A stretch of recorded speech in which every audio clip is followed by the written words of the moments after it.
Andi, kamu di sini. Tolong bawa saya.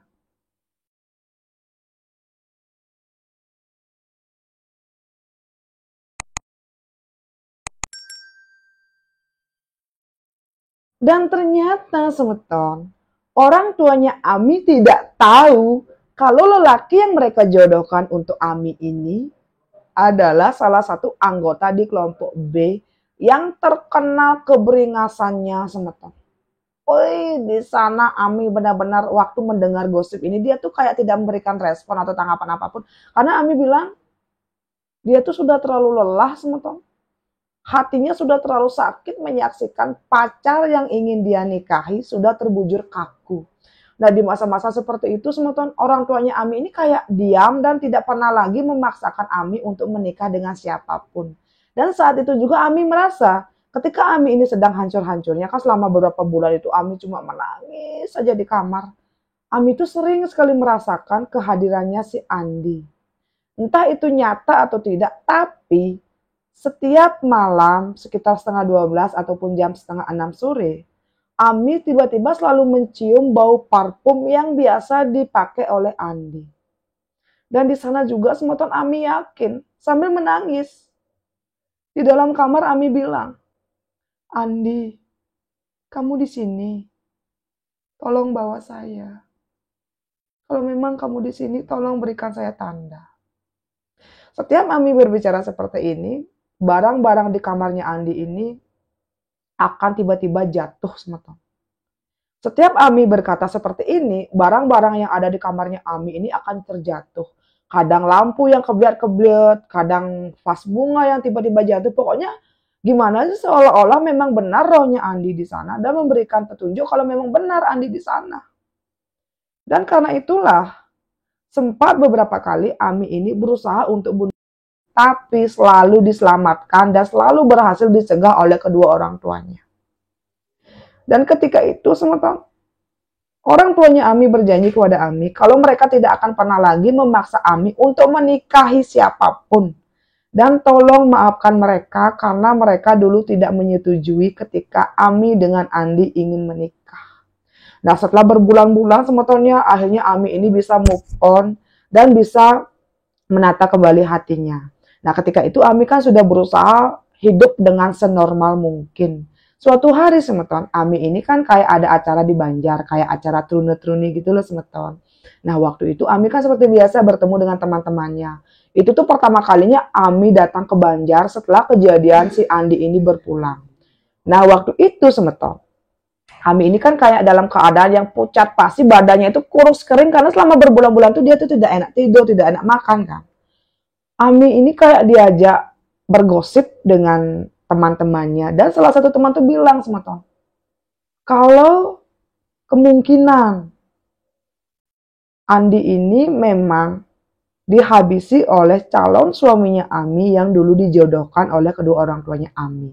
Ami tidak percaya dong. Ami bertanya, dari mana kamu dapat informasi seperti ini? Dan ternyata calon suaminya Ami ya sudah ditangkap polisi dengan tuduhan kalau calon suaminya Ami ini menjadi provokator untuk anggota kelompok B agar mau menyerang anggota kelompok A yang ketika itu sebenarnya anggota kelompok A ini benar-benar tidak pernah memicu pertengkaran apapun. Dan menurut kabar yang tersebar di desanya si Ami, calon suaminya Ami ini sepertinya punya posisi yang cukup bagus dan tinggi di kelompok B tersebut. Dan itulah alasannya kenapa orang-orang di desanya Ami ini seperti bergosip apa jangan-jangan sebenarnya dari Andi ini adalah konspirasi yang sengaja direkayasa oleh calon suaminya Ami karena calon suaminya Ami ini curiga kalau Ami sudah ada hubungan kembali dengan Andi. Boom! Kok gini? Yang padahal waktu itu kan tidak ada yang tahu kalau Ami dengan Andi ini sedang backstreet ataupun CLBK selama 3 tahun. Kok bisa-bisanya calon suaminya ini curiga? Apa jangan-jangan orang tuanya Ami yang sudah memberitahu calon suaminya? Dan waktu itu juga banyak sekali orang-orang yang bergosip kalau sepertinya orang tuanya Ami ini punya hubungan dengan anggota kelompok B, seperti mungkin saja karena orang tuanya Ami ini adalah orang memutih, siapa tahu orang tuanya Ami ini sering mendapatkan ceperan untuk membantu memberikan kayak bekal kekebalan, bekal pengasih agar kelompok B ini semakin kuat dan juga semakin kayak berjaya gitu loh semeton. Wih, di sini tuh Ami kayak ini ada apa kok gosip makin liar semeton. Nah ketika itu setelah datang dari Banjar ini, Ami kan pulang ke rumah. Di sana Ami masih berpikir benar nggak sih yang dia dengar ini. Saat itu juga Ami langsung bertanya kepada ibunya.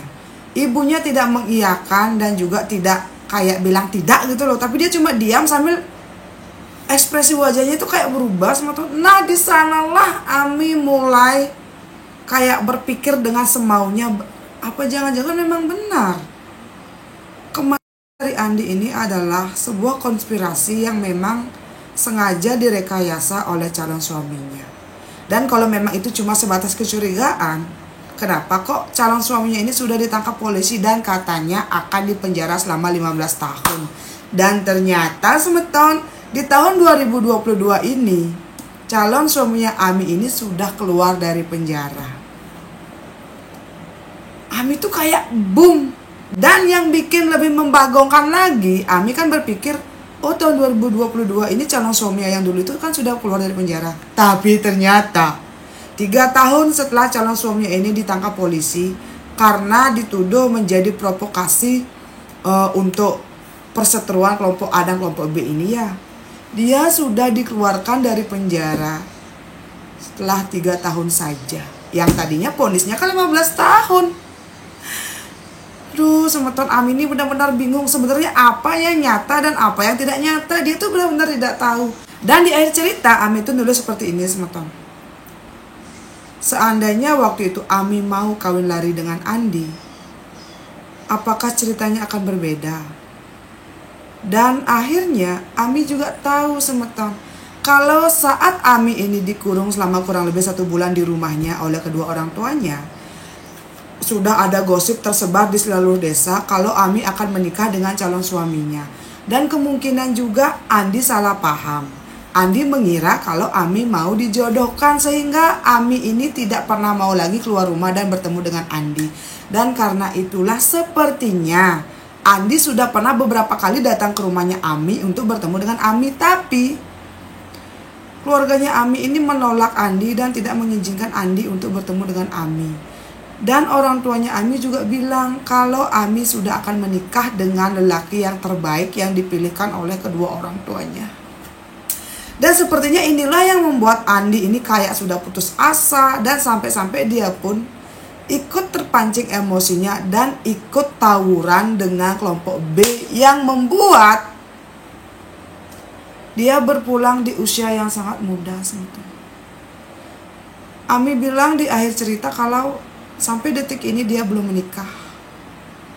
Karena dia tidak tahu semeton. Dia juga tidak mengerti kenapa kok dia tuh tidak ada keinginan untuk menikah. Sampai saat ini orang tuanya masih saja tetap mendukung Ami. Tapi dalam hati Ami itu masih sangat curiga. Benarkah ini adalah konspirasi dari orang tuanya dan juga calon suaminya? Dan kalaupun memang benar, apakah ini ada konspirasi lain yang sebenarnya disimpan oleh kedua orang tuanya tentang kematian Andi? Bagaimana menurut semeton? Apakah mungkin ada konspirasi di balik kepergiannya Andi atau bagaimana? Coba kalian komentar. Karena Ami bilang dia pasti akan menonton dan membaca semua komentar dari kalian. Sebelumnya sukses semua untuk Mboge Ami yang sudah mau menceritakan kisah kelamnya ini, karena saya yakin ini pasti sangat tidak mudah untuk Mboge Ami mengingat kembali masa-masa kelam ini. Dan semoga kedepannya Mboge Ami ketemu dengan jodoh terbaik dan bisa hidup bahagia. Dan sukses semua untuk semua yang sudah nonton dari awal sampai akhir. Jangan lupa tinggalkan jejak dengan cara like, subscribe, dan juga komen. Sampai ketemu di cerita saya selanjutnya. Dadah!